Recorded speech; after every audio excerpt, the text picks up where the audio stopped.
I'm delighted to welcome you today to this event with the author of She Played and Sang, Gillian Dooley. And now it's my very, very great pleasure to introduce our speaker today, Gillian Dooley. Gillian is Honorary Senior Research Fellow in English at Flinders University in Australia. She's published and presented internationally on Jane Austen. And as a singer, she's curated programs of music from Austen's personal collection since 2007. She's appeared on Australian Broadcasting Corporation's The Book Show and The Minefield as an expert on Austen. And her most recent books are Matthew Flinders, The Man Behind the Map, and Listening to Iris Murdoch, Music, Sounds and Silences, both 2022. And today we'll be discussing her latest book, She Played and Sang, Jane Austen and Music. So welcome, Gillian. Thank you. Thank you very much, Jenny. It's wonderful. It's wonderful to be here, and it's wonderful to have the opportunity to discuss your book, which I have my trusty copy of right here. It's very well. Well, there we go. It's very well thumbed through because I've read and actually reread some sections of it recently because it's a beautiful book. It's beautifully written. It's an absolute page turner. And, you know, I'm imagining in this audience, we have many people who feel they know Austen well, and you do a wonderful job in this book of complementing things we already knew about Jane Austen, busting some misconceptions we might have about Jane Austen, and really just giving us a very different context for thinking about her life, her work, her networks, and her family. So there's really something for every Austen fan and enthusiast, I think, in this book. There's various things I'd love to ask you more questions about, having read the book quite attentively just recently. But I guess the question I'd really like to kick off with today is to ask you a little bit about how you came to this project. You know, this is a book that's so rich in detail, it's so rich in detective work. And you say in your introduction that this is a product, and gosh, you can tell, it's a product of a lifetime of thinking about music in Austen's novels. So how did you come to research She Played and Sang? Well, yes, as you say, it started with reading Pride and Prejudice in high school and noticing that Mary and Elizabeth Bennet were both musicians, but they were different types of musicians, and you know that Elizabeth, though not playing half so well, was listened to with much more pleasure, and I always thought that was I still think that's an interesting thing to say. You know, I'm not quite sure what it means, but it's interesting, you know, trying to think about it and trying to unpack these sort of little side remarks that she makes about music. Yeah, absolutely. And so from the novel, so from reading Pride and Prejudice, then where did you go from that point? Because I think lots of us are probably struck by that moment in the novel, but how did those interests kind of snowball and to enable you to write this book so many years later? Well, I went on to do a degree in history and English, an undergraduate degree at Australian National University, and much later I went to I sort of became a librarian, and then you know, sort of 20 years later or something, decided to do an honours degree, or to sort of continue my university education. I did an honours degree, and in that my thesis was in music in Jane Austen's novels, so that kind of set me off. And then another 10 years later, I discovered about the music collection, which I didn't really know about before, and it did some the catalogues of the music collection had become available. So I could find out what was in the music collection, and as I'm also an amateur musician, I could you know, put together programs of the music. And so some friends and I, some colleagues actually at the Flinders Library, Flinders University, where I worked for many years, were able to sort of put together the first Jane Austen's music concert with readings and songs, and that just sort of, it just seemed like too good a thing to stop doing, so we just kept doing it for forever, really. And we're very glad, and we're very, very glad that you did. And I'm just fascinated by that journey that it starts from a moment in the novel, and then it kind of expands out to other of the Austen novels, and then your research sort of spilled out into her life and those collections and the catalogues, which we'll definitely come back to in a moment. But I guess sort of thinking about moving from the we'll come back to the novels too, but thinking about the life, I mean, one of the things that that struck me is that, I mean, one of the things we know, of course, is that Jane Austen didn't have very much by way of kind of formal education. So I'm wondering, you know, what have you been able to piece together? What can you tell us about her education in music and how important music was to her life? Yeah, well, like with much of her early life, the clues are kind of, you know, they're just little clues, and people have built big, you know, assumptions on these clues. And one of the clues is that in a letter in 1796, she said to Cassandra that she mentioned Mr. Chard and said, you know, she'd practice the piano harder to, you know, to make him feel better. But that's the only time she mentions him, and there are no accounts which say that he's being paid to be her music teacher or anything. It's just sort of assumed from that he was her music teacher and had been sort of for 10 years. But there is a little some sort of vague memory from Anna Austen, Anna Lefroy, saying, you know, she thinks that somebody came from Winchester to teach piano, but she wasn't sure, you know. So it's sort of it's just such little bits to build on. But one thing that we do have is two albums of manuscript sheet music which belonged to Anne Corley, who was the teacher that she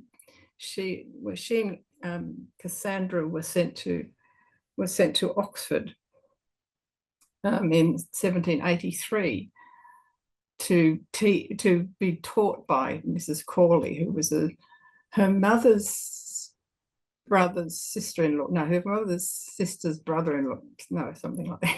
It's very complicated. The Austen family network is really complex, and they've all got the first Christian names, which makes it even harder. I think it's her mother's brother-in-law's sister-in-law or something like that. Anyway, so it's quite a but she was sort of related.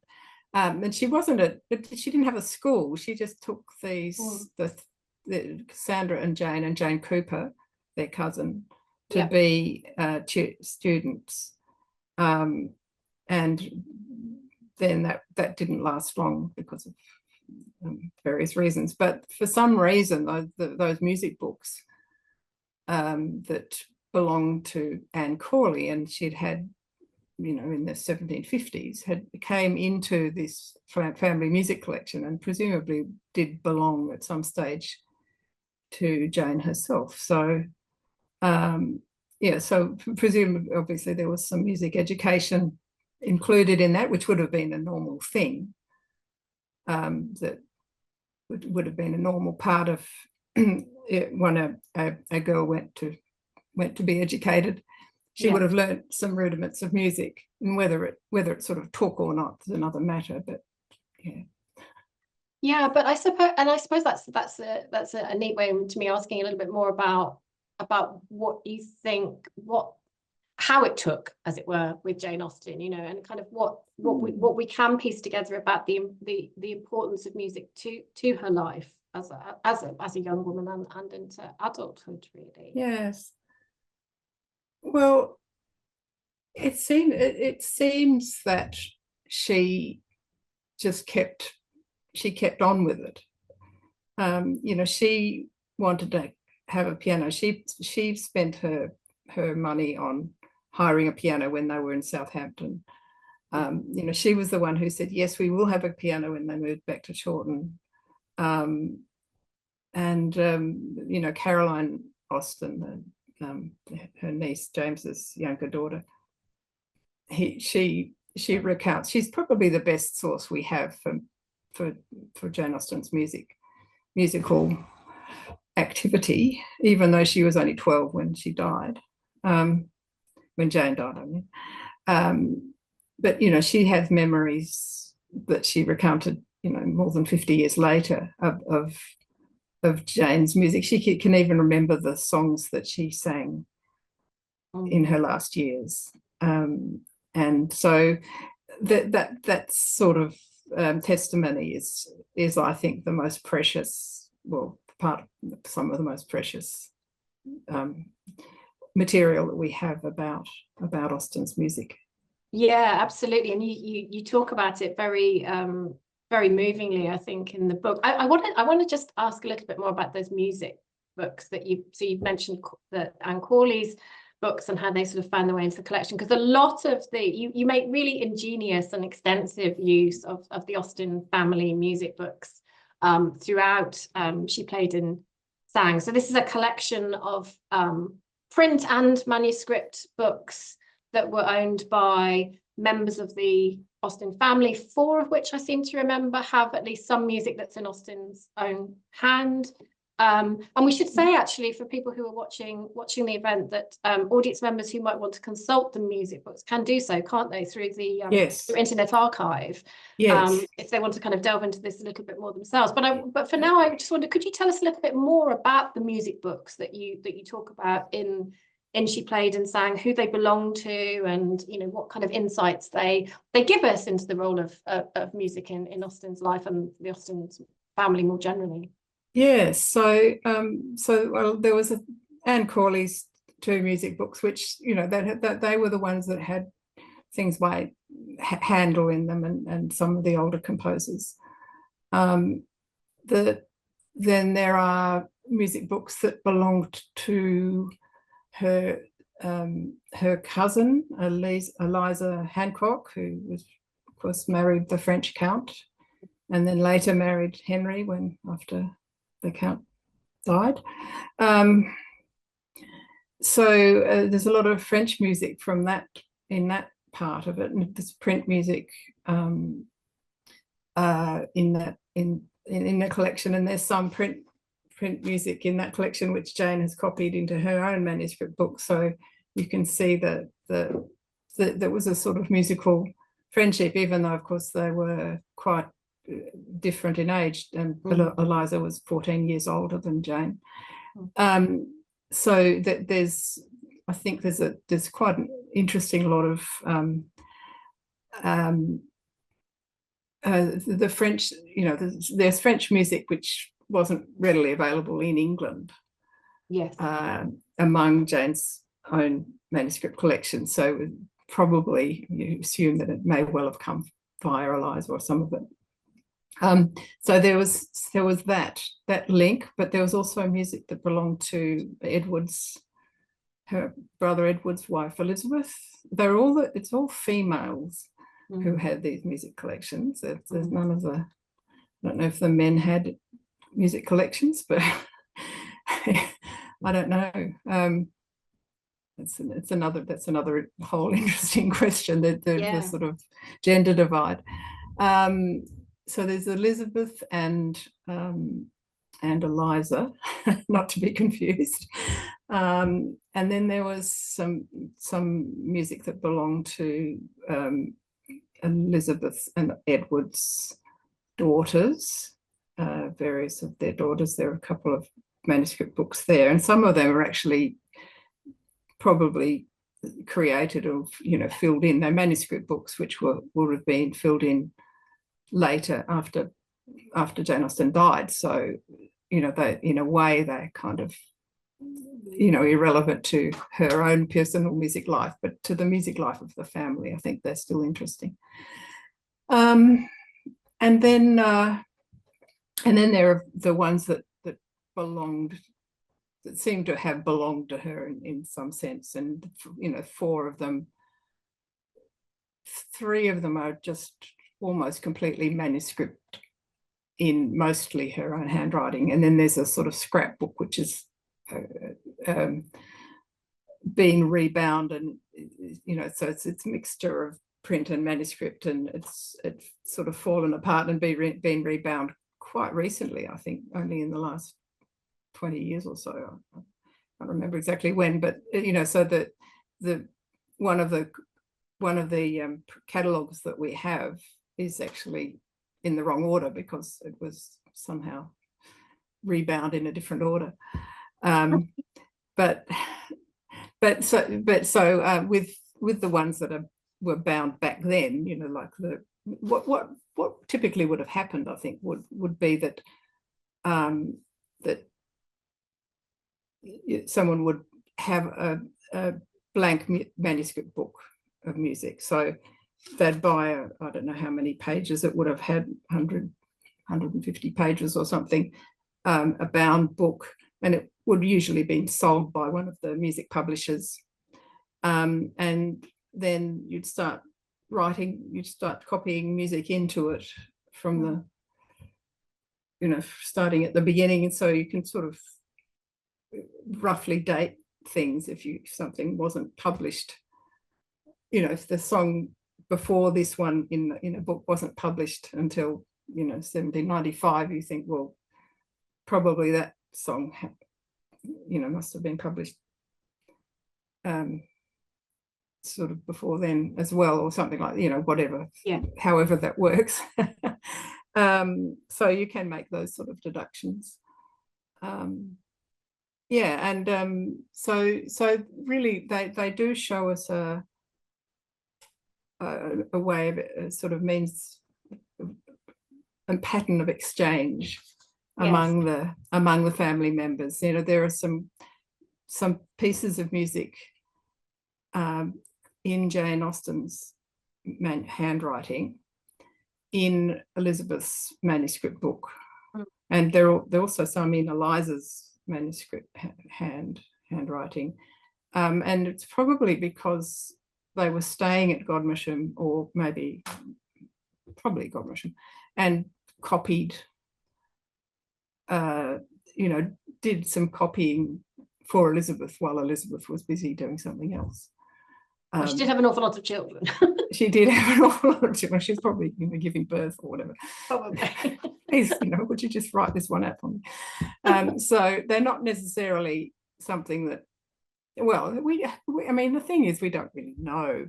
We don't know whether it was, oh, look, there's this really good song I want to tell you, I want you to have, and let me copy it into your book for you, or, oh, Jane, if you're not doing anything right now, would you mind copying this out since I've just got it from the library or borrowed it from somebody, so. But the selections and what gets copied is just so fascinating. And I think one of the things I really loved about the book was how you contextualize some of the choices and some of the kind of surprising stories and narratives that kind of emerge from what's in these music books. Because I guess we have an idea, or we think we have an idea about what the kind of soundtrack was to Jane Austen's life. From which we get from music history, and we get it from TV and adaptations and so forth. But I mean, one of the things you say in the book is, I'm going to quote you here: the music Jane Austen knew was largely different from the repertoire a musician of our time typically learns. And I just wonder if you could say a little more about, you've said a little bit about the influence of Eliza Hancock and the French music that comes into the music books, but could you say a little bit more about the other kinds of music and composers that we find in the music books, and perhaps draw our attention to any pieces or types of music that our audience might find surprising? Because I found lots of surprises in your book, actually. Yes. Well, it's a lot of the music. I sort of did a little bit of a rough statistical thing. Once I'd catalogued everything individually, then I could sort of make a list and do some totting up how much there was that was theatre music or Scottish songs or French music or whatever. So there's quite a lot of Scottish folk songs. there are quite a lot of sort of themes and variations on Scottish folk songs. That was terribly popular. Scottish music was so-called Scottish music. What sort of passed for Scottish music, which was a catch-all sort of term. And then Irish music came along too, in the sort of 1810s with Thomas Moore. But there's so many songs about the sailors and the sea as well, and that's and that was really fascinating. Some of them are just so well. Charles Dibdin was the one. It seems to have been one of her favourite composers. There were a lot of songs by Charles Dibdin in the collection, and he's the sort of respectable side of maritime humorous songs. I mean, I think there was a very disreputable side of music about ballads about sailors, but they're still not kind of ladylike, genteel and that sort of thing. They're still in dialect, and they're still quite forthright in some of their sort of opinions and their expressions. Even cursing and that sort of thing. So that, and they're funny too. They're very, very funny, and you can see that the sort of humour that's in some of those songs. You can see that reflected in. You can see that she would have appreciated that humour, and it's a similar sort of humour to some of the things that happen in the juvenilia. Yeah, absolutely.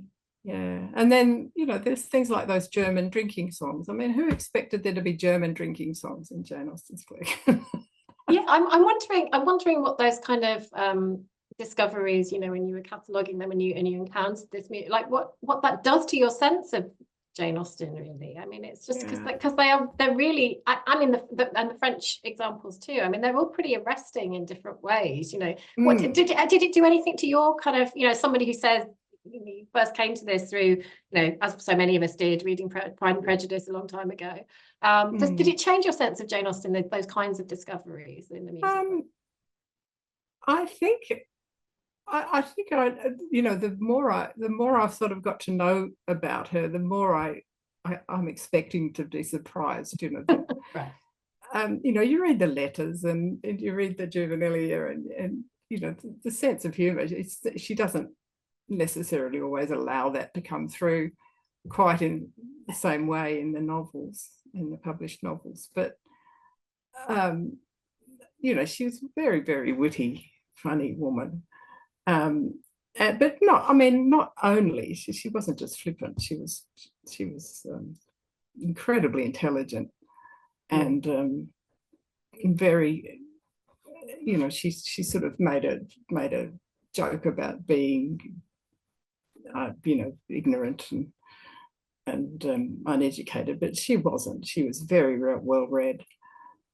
But another thing, as you say, the French, not just the French songs per se, but songs about things in the French Revolution, about Marie Antoinette, yes. Song anti-revolutionary songs, and the Marseillaise as well, with all the verses written out in French. It's just alongside the story, the ballad Captivity, which is about Marie Antoinette and how terrible it is that she's being imprisoned in the Tower.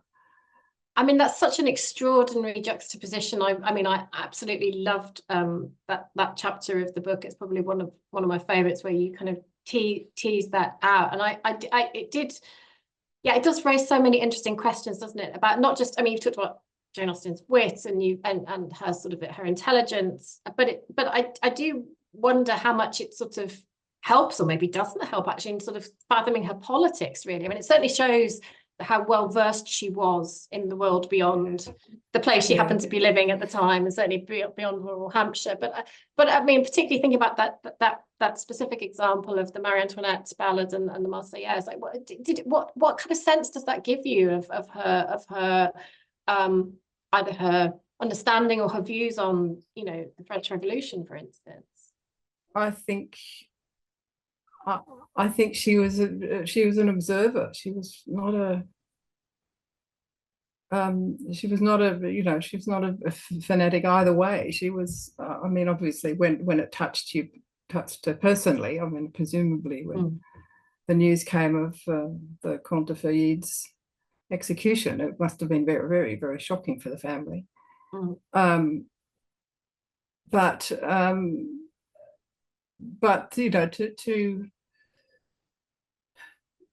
that she was aware, and she was, I think, you know, able to sort of read these things and perform them and know them and understand their drama. I think it's the drama of it that, you know, that I would, that, you know, that's kind of puts the Jane Austen that I know in touch with this material, this, you know, this very, very dramatic sort of and also the theatre. I mean, there's so many theatre songs as well, songs from operas, sort of not usually like Italian operas, but you know, arias from operas which have been adapted for English theatre pieces and things like that. So there's a lot of theatrical sort of music, and you can see, you know, when you sing them, you know, you're acting a part. Yes. And you're becoming that person. You're doing what a novelist does. That's Yes, absolutely. And I do want to come back to that. And I think maybe this is a good point to kind of, I'll come back to the point about sort of composing and writing novels and music and writing maybe in a moment, because it is one of the many wonderful threads throughout your book. But maybe we should turn to the novels at this point. And you know, it's one of the things you draw our attention to in the book is that, you know, famously there's very little specific detail about individual pieces of music or indeed individual composers are there in Jane Austen's novels. I mean, we've got Robin Adair in Emma. But, you know, we know that her novels are sort of replete with, there's so many musical instruments. Pianos figure quite prominently, as we know, in several of the novels, and singing performances occur in the novels. There are lyrics strewn, you know, in various places. So I just want to invite you really to just say a little bit more about how music kind of works, if you like, in the novels, what role music plays in Jane Austen's fiction, for those of us who perhaps haven't been thinking about them at the point when we've been reading them. Well, it is really interesting, because I mean, as I say, I first wrote that, you know, the honours thesis on music in the novels in 1995, and at that time I said, it's no point in looking at Northanger Abbey because there's no music in Northanger Abbey. But I've just had to, because I was asked to do a chapter on Northanger Abbey for a collection. I thought, well, I'd better look again. So I've just written a 6,000-word article on music in Northanger Abbey, mainly finding that there's not very much, but what there is, you know, refers back to the Gothic novel, music in the Gothic novel. There's a little scene where John Thorpe, you know, thinks he's proposing to Catherine, and she doesn't notice, but he hums a tune.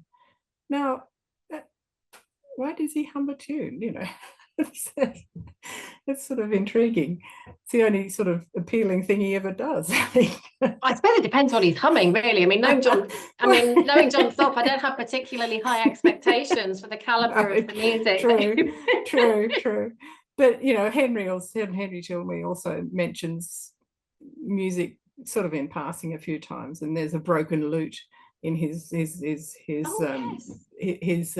know, fantasy Gothic castle that he's describing to her, so which is straight out of Udolpho. Right. But yeah, but you know, once we get to Sense and Sensibility, of course, Marianne is musical to the core and shares music with Willoughby, and you know, that contrast between Marianne and Eleanor, the musical one and the non-musical one, is, you know, but every, you know, there's often is a pair like that in each of the novels, just about, but they're all so different, such different characters, you know, that you've got, say, Marianne, yes, you've got Eleanor and Marianne, and then you've got, you know, Jane and Elizabeth Bennet. Yes. And Jane's not musical and Elizabeth is, but they're completely different people from Eleanor and Marianne, and, you know, Fanny Price and Mary Crawford, they're once again quite different sort of people, and so it's really, she uses music, but she doesn't use it in any kind of schematic way. Their musicianship, or lack thereof, or your lack of interest, or whatever, is part of the character that they are, you know. So it's not a, you know, you can't sort of put a sort of template over it. No. But you can a little bit with the men, though. Okay. A little bit, because say more. Because the men are, there are very few musical men in Austen who are the ones you'd want to marry. Mm-hmm. You know, they're the unreliable ones. They're the Frank Churchills and the Willoughbys and Pied Pipers. Yeah. So I mean, that's it. It's a pretty small thing. I mean, it was, yeah, the whole thing about you know, music and masculinity is quite an interesting, in England, it's quite an interesting study in itself, actually. Yes, but especially, I mean, putting it in conjunction with what you said earlier about the music books that you've been looking at, none of them belonging to men as well. I mean, it's fascinating, and I think, yeah, I'm really struck by what you said about how there's not a template, there's not a schematic way, like, well, music in Austen always means X or Y. But I think one of the things that the examples you draw upon in the book kind of show us is that it's almost, because she's such a wonderfully economical writer, in the sense that I always feel with Jane Austen, you never really, nothing is mentioned without having some kind of significance beyond itself. And so if there's a piano in the novel, or a harp in Mary Crawford's case, it's telling us a story, and it might tell us a different story in a different novel, but it's telling us something very particular in that particular novel. And I think there's something, the way she, I think it would be rather easy to fall into a trap of just thinking, oh, you know, music is the sort of soundtrack of everyday life, and so of course there's music in Austen's novels. And one of the things that your book does is sort of shows that, well, it's absolutely not just, it's not the kind of sonic wallpaper to the novel. There's doing some really interesting and different things in each one of the novels. There's a lot of people, I often find people saying, oh, well, all young women were supposed to be accomplished, and it was just something they were supposed to do to catch a husband. Yeah. And I think, no, that's not true. I mean, they were if they had an education, they were probably given a chance to learn music. If they liked it, they might have persisted with it. Some of them might have done it just from the point of view of, you know, trying to make an impression, but you know, people were people. They weren't all little automatons, and they certainly weren't didn't all exactly conform to the rules in the etiquette books. That's the other thing, you know, the etiquette books were there to try and control behaviour that was Yeah. It was they weren't there to you know, to describe the behaviour that was actually happening. No, there wouldn't have been quite so many if people had been behaving themselves, would there, I suppose? Exactly. I do wonder, before we move on to questions from the audience. So if you're in the audience and you're thinking about posing a question, do you think about putting it in the Q&A section in the next few moments, because I will open things up in a little while. But one of the things that we haven't properly touched on yet, but I do really want to explore a bit further before we move on, is a really important argument and sort of thread that runs through She Played and Sang, which is about musicianship and writing. And there's a wonderful phrase you use about the musicality of Austen's prose, which I just loved. And I just wondered if you could say a little bit more about the relationship as you see it between Jane Austen's writing style and music, and how we might think about writing as sort of a kind of analogous to musicianship or composing in some way. Yeah, in a way, it's one of those things that's a little bit hard to sort of pin down. But I suppose that her writing style is so when you read it aloud, it's just such a delight to read aloud, isn't it? You just and it's a little bit like singing, or you know, it just has a rhythm, and it sort of the sentences have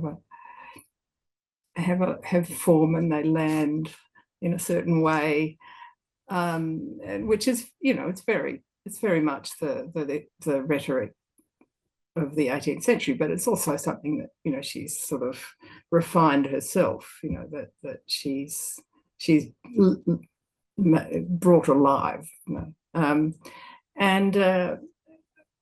And so, and you know, I think that being a singer and being a pianist, you know, that sort of embodiment of musicality, why would that not feed into, because, and reading aloud, of course, reading aloud was something they did all the time. That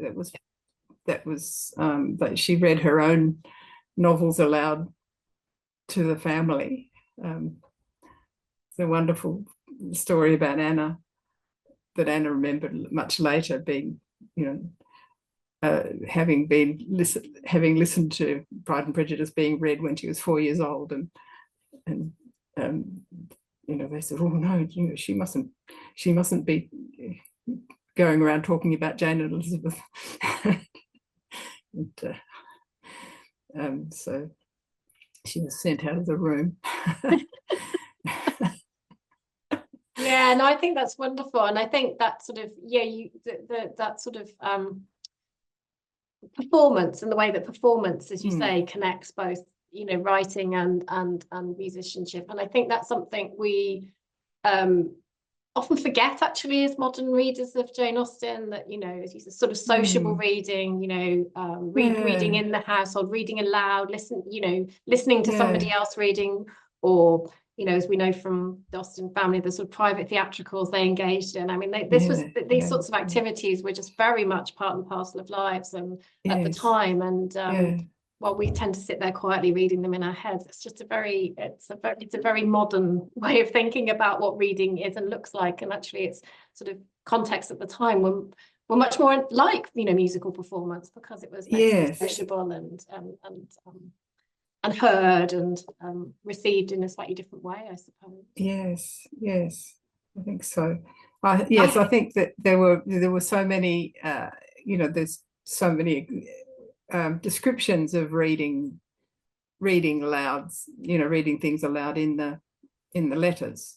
And you know, there's also this myth about, you know, the squeaky hinge or whatever, so that, you know, she always put her, you know, all those things, you know, that she didn't want anyone else to know. And well, she didn't want to be named on her title pages, that didn't mean that she didn't want anyone else to know that she was writing. It's just I think it was a matter of sort of taste and it, and anonymous publication was so normalized in that period. I mean, no one calls Daniel Defoe demure, but all of his stuff was published anonymously. So make of that. We should start it. We should start a new trend, I think. Yeah, demure Defoe. Okay, well, I have loads more questions, but I feel like I've been really indulged by being able to ask you, Gillian, many of the things that I wanted to chat to you about, and we have got some questions in the Q&A, and I'm sure there are more to come as well. So I should stop asking my own question. I'm going to ventriloquize some from our audience, if that's okay. And I wanted to begin. So we have a question from Helen Thompson, who's asked, in Pride and Prejudice, Lady Catherine de Bourgh refers to how she'd have been a very good pianist if she'd had the opportunity, but weren't all young ladies expected to play? Or does this have to do with the piano not being an instrument when Lady Catherine was a young woman? So you can tell us a little bit about Lady Catherine and piano playing. Well, I've only got what's in Pride and Prejudice to go on, and I think it's a bit of a joke, that she has Lady Catherine pontificating about how she would have been a great proficient had she learned. Yes. and she's been lecturing Elizabeth and saying, why didn't you all learn the piano? Why didn't you all learn? In Lady Catherine's childhood, she would have learned to play the harpsichord, but then they would have just sort of segued onto the piano and played one or the other. If you do play both the harpsichord and the piano, you realize that the touch is quite different, but it's at least the sort of configuration of the keyboard is the same, so you can learn to do that. But I don't know, it's just whether she just was a headstrong young woman and didn't want to learn like Catherine. She preferred to play cricket. Well, no, that would be an interesting sequel to Pride and Prejudice, wouldn't it? The one where Lady Catherine plays cricket. And Anne, her daughter, is too sickly to have been able to have piano lessons, apparently. So I think I'm not sure how seriously we need to take Lady Catherine really as a realistic character. She's a bit of a sort of figure of fun, isn't she, really? Yeah, but that point that was raised in the question about all those sort of expectations of playing. Yeah. I mean, can you say a little bit more about those? Yeah. Well, I think that comes up sometimes in the novels, I think, too. Mary Crawford's saying, do one always finds out, the first thing one finds out is whether they play, or whether all the sisters play, or whether what they'd play, they've learnt and don't play anymore. Or I can't remember exactly the quote, but there's this sort of thing about it. But looking at the families in the novels, there's no families where all the young women have continued to play the piano, but as I said, they probably all had the opportunity when young, and perhaps like Catherine Morland, gave it a go and decided they didn't like it and gave it up. So there might have been mothers, unlike Mrs. Morland, who would have insisted on their daughters sort of slaving away at the piano, whether they liked it or not. But there don't seem to be any of those mothers in Austen's novels anyway. So Yeah. No, well, mothers in Austen, they don't always do what they're supposed to do, just really anyway. No, okay, thank you. We have more questions. Elaine has asked, is there any indication what kinds of music Jane Austen preferred? Do we get a sense of if she had particular kinds of music that were more important to her? One thing that sort of is different to what we know now, you know, we tend to think of the musical canon as being anything from the last, you know, 500 or more years, you know, that we all know music that was written in the 17th and 18th and 19th centuries. She hardly knew any music that was written before about 1750. It was most of the composers that she had among her music collection were her contemporaries, which is another interesting sort of different sort of view of, you know, if we think about modern music, you know, contemporary music now, well, it's a bit of a sort of niche thing, isn't it, to go to a new music concert. But then it was very much the music that was sort of coming out at the time that she seems to have sought out. You know, she certainly had several pieces of music by Haydn. He's one of the few that people would, you know, of the canonical composers that she actually knew about. She had a little bit of Mozart in the collection, but it wasn't actually named as Mozart. I mean, there's the Duke of York's New March as played by the Coldstream Regiment of Guards, and it's actually the little march from the Marriage of Figaro. Right.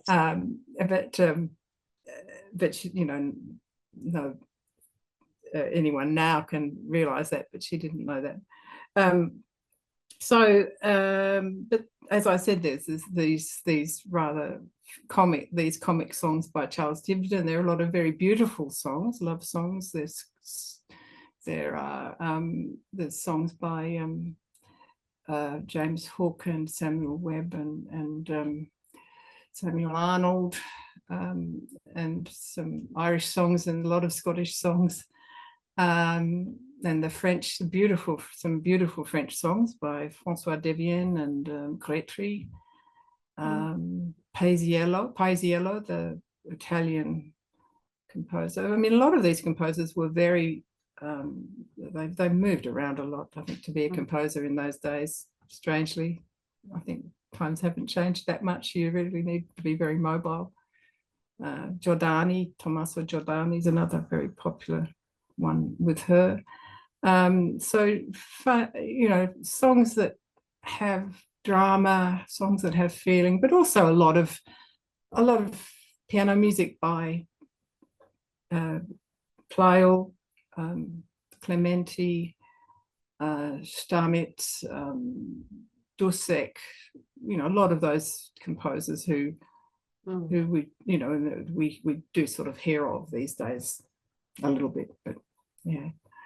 Yes, I mean, I was just struck by the sort of eclecticism, really, of the musical taste as reflected in the music books. At any rate, so that's wonderful. It was a really great question, Elaine. Thank you.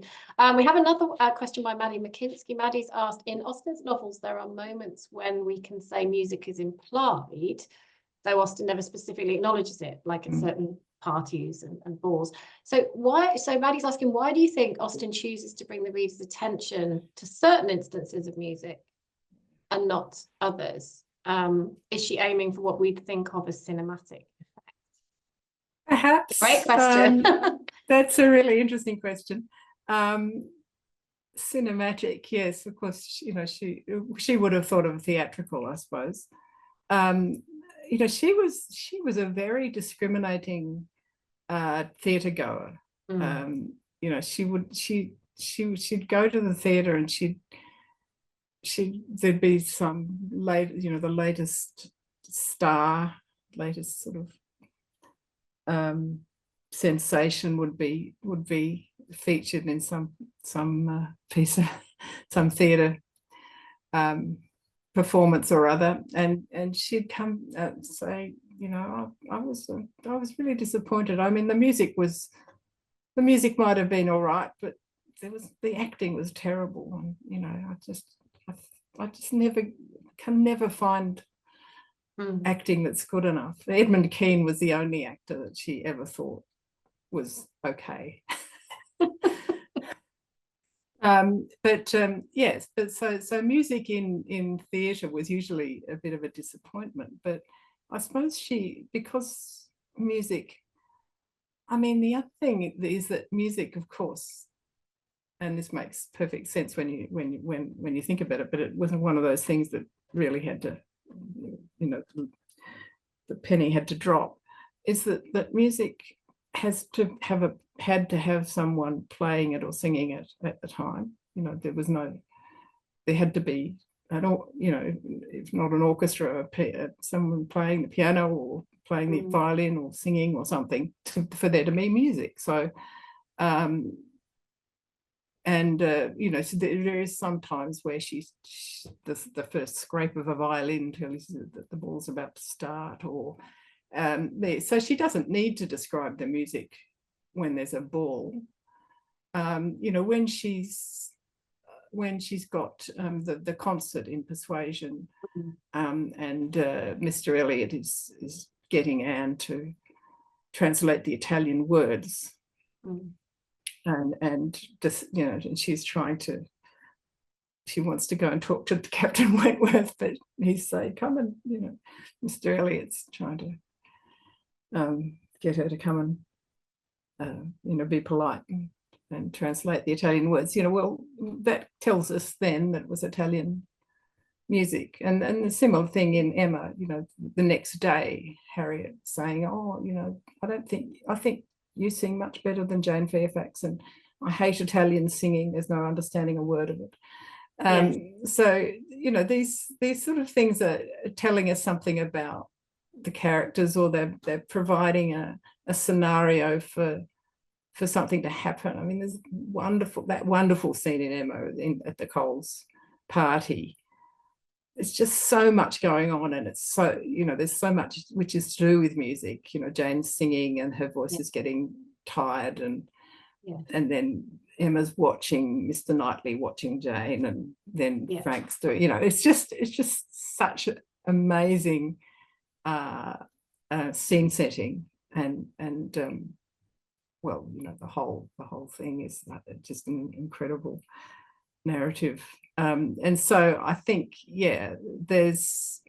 I'm not sure that it's a cinematic effect. I suppose you could think of it like that. I think of it as more because it's more of a subjective thing through the point of view of the character quite often. You know, what the character is noticing and what they're just screening out.